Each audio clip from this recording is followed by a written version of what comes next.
नमस्कार दोस्तों, बहुत बहुत स्वागत है आज के इस वीडियो में। ईपीएफ के तहत जो मिलने वाला पेंशन है तो वो क्या बढ़ सकता है, तो उसी के संदर्भ में जो अपडेट है तो उसके बारे में अभी हम इस वीडियो में जानकारी लेने वाले हैं। तो जी हाँ दोस्तों, आप इस वीडियो के साथ अंत तक बने रहिए ताकि ये जो इम्पोर्टेंट अपडेट है तो इसकी जानकारी आप सभी को मिल सके।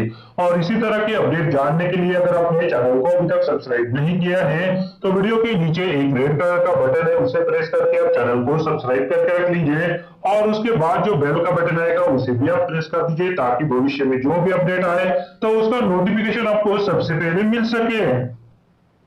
तो चलिए दोस्तों, आज के इस वीडियो में हम जानने वाले हैं कि ईपीएफ से मिलने वाला आपका पेंशन क्या बढ़ सकता है।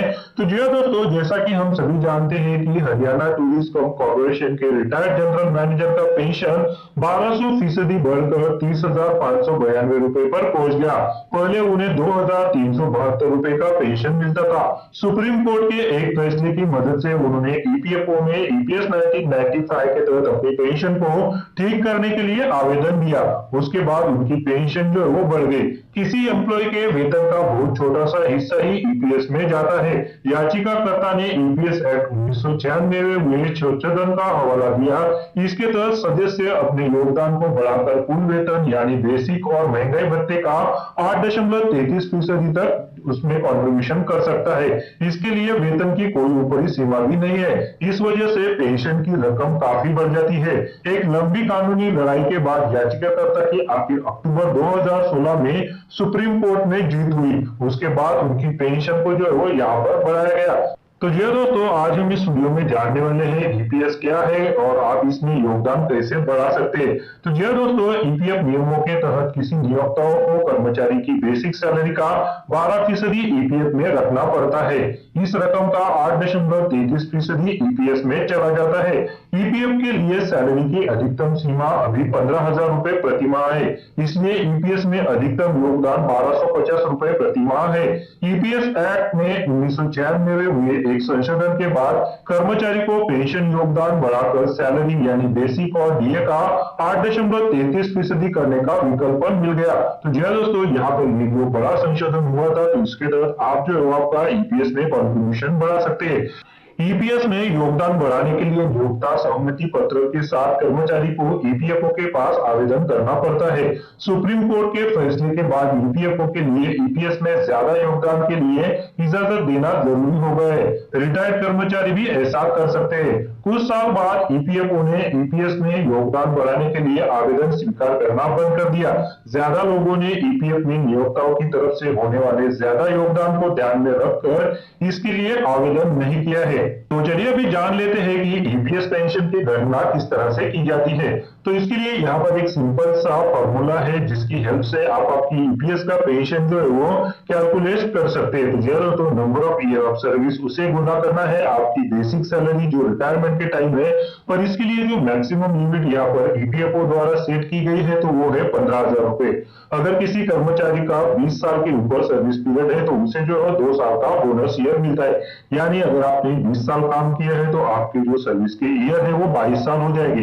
किसी ने 24 साल काम किया है तो उसे 2 का बोनस मिलेगा और वो टोटल सर्विस जो है वो 26 साल की हो जाएगी। तो इस होल टर्म को जो है वो आपको 70 से भागना है। उसके बाद आपकी जो मंथली पेंशन आएगी तो वो इस फॉर्मूले के हिसाब से आएगी। तो जी दोस्तों, सैलरी पर सीमा लगने से ईपीएस 95 पेंशन स्कीम जो है वो आकर्षक नहीं हो जाती, क्योंकि इसके बाद जो है आपको ज्यादा पेंशन नहीं मिलती। अगर इस फंड में योगदान और पेंशन पर सीमा लगा दी जाए तो ईपीएस लोगों के लिए पेंशन निवेश का आकर्षक विकल्प नहीं रह जाता। मान ले कि किसी व्यक्ति ने इस स्कीम में 1996 में ज्वाइन किया। इस समय उसकी बेसिक सैलरी 6,000 रुपए थी। उसका औसत इंक्रीमेंट 5% रहा। 33 साल बाद जब वह रिटायर होगा तो ईपीएस में उसका रिटर्न 12.93 लाख रुपए होगा।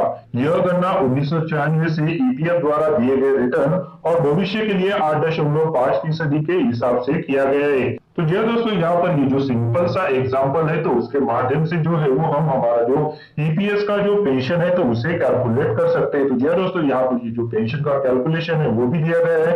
उसके बाद इस हिसाब से उसका मासिक पेंशन सिर्फ 5,182 रुपए होगा। अगर वह सेवा में 25 साल रहता है तो ईपीएस में उसका प्रभावी रिटर्न सालाना 1.52% सालाना होगा। दूसरी तरफ अगर एम्प्लॉय अपने वेतन का 8% इसमें योगदान करता है और उस हिसाब से उसे पेंशन मिलता है तो उसका रिटर्न 11 से 12% के करीब होगा। तो यह दोस्तों, यहाँ पर अगर कर्मचारी 25 साल तक काम करता है तो उसका भी रिटर्न क्या होगा, तो यहाँ पर उसके बारे में भी जानकारी दी गई है। तो जी हाँ दोस्तों, यहाँ पर ये जो रिटर्न है तो इस टेबल में जो है वो आप दे सकते हैं। तो ये सारा डिटेल जो है वो आपको इस वीडियो के डिस्क्रिप्शन में भी मिल जाएगा।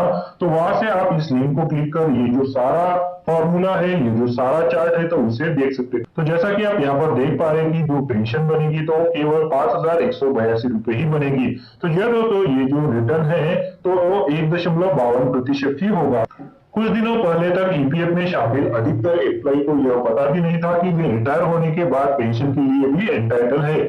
जिन लोगों को इस बारे में कुछ पता भी था उन्हें भी लगता था कि इसमें से ज्यादा 2 से 3 हजार रुपए का मासिक पेंशन मिल सकता है।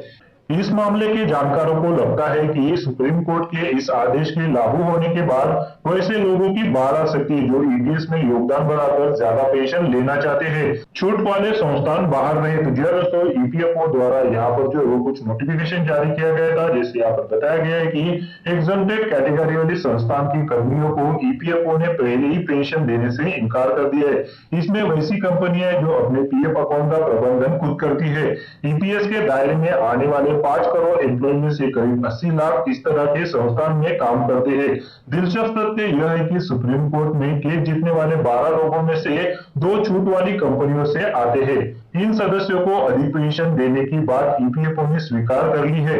उम्मीद है कि प्राइवेट ट्रस्ट या पीएफ का खुद प्रबंधन कर रहे ट्रस्ट भी अब कोर्ट का रुख कर सकते हैं। ईपीएफओ के अधिकारियों का कहना है कि कोर्ट के इस आदेश को लागू करने में व्यवहारिक कठिनाइयां हैं, खासतौर पर छूट वाली कंपनियों के एम्प्लॉय को पेंशन देने के मामले में।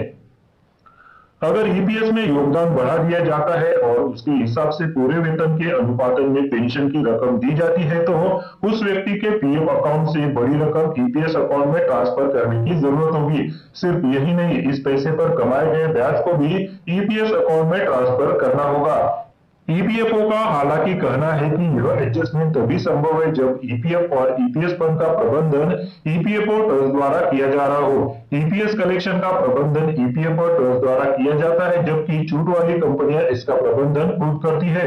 अगर किसी संस्थान का पीएफ फंड ईपीएफओ ट्रस्ट के पास नहीं है तो उसके एम्प्लॉय के ईपीएफ अकाउंट से ईपीएस अकाउंट में फंड ट्रांसफर करना संभव नहीं है, सुविधा उपलब्ध नहीं है। तो दोस्तों, अभी जान लेते हैं कि यह जो सुविधा है तो किनको उपलब्ध नहीं है। हर व्यक्ति ईपीएस में अधिक योगदान नहीं कर सकता। अगर 2014 में सरकार ने 1995 के ईपीएस कानून में सुधार किया और इस प्रावधान को ही समाप्त कर दिया। इस बदलाव में वेतन की सीमा को बढ़ाकर 6,500 रुपए से बढ़ाकर 15,000 रुपए कर दिया। तो जी हाँ दोस्तों, यहाँ पर सितंबर 2014 के बाद ईपीएस ज्वाइन करने वाले एम्प्लॉय को ईपीएस से बाहर कर दिया गया अगर उनका वेतन 15,000 रुपए से अधिक है। तो जी हाँ दोस्तों, आज के इस वीडियो में हमने जाना कि ईपीएस के तहत जो मिलने वाला पेंशन है तो आप वो किस तरह से बढ़ा सकते हैं। तो जी हाँ दोस्तों, अगर आपको इस वीडियो में दी गई जानकारी अच्छी लगी है तो इस वीडियो को लाइक जरूर कीजिएगा और अगर आपने चैनल को अभी तक सब्सक्राइब नहीं किया है तो वीडियो के नीचे एक रेड कलर का बटन है, उसे प्रेस करके आप चैनल को सब्सक्राइब करके रख लीजिए और उसके बाद जो बेल का बटन आएगा उसे भी आप प्रेस कर दीजिए ताकि भविष्य में जो भी अपडेट आए तो उसका नोटिफिकेशन आपको सबसे पहले मिल सके।